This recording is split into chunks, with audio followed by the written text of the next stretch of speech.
Welcome to Let Me Fix This. Enjoy the video. You start by confirming the product and your sensitivity. Read the label and perform a quick patch test on fabric or wrist.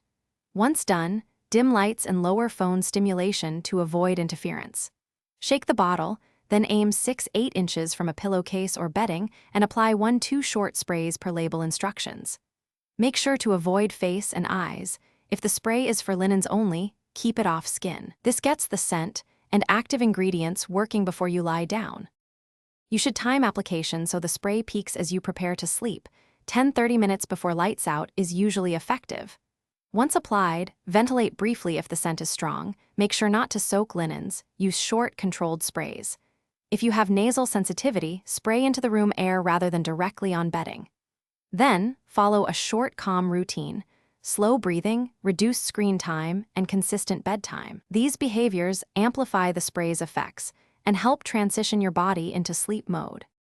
You finish by getting into bed and using simple breathing. Inhale slowly through the nose, exhale through the mouth, repeating until you feel calmer. Give yourself 10-20 minutes. Do not keep checking your phone or clock. After use, store the bottle upright in a cool place and recap tightly to preserve potency. If you notice skin, eye, or respiratory irritation, or if sleep does not improve after several nights, stop using the spray and consult a healthcare provider for alternatives. Thanks for watching. If you found this helpful, don't forget to like and subscribe.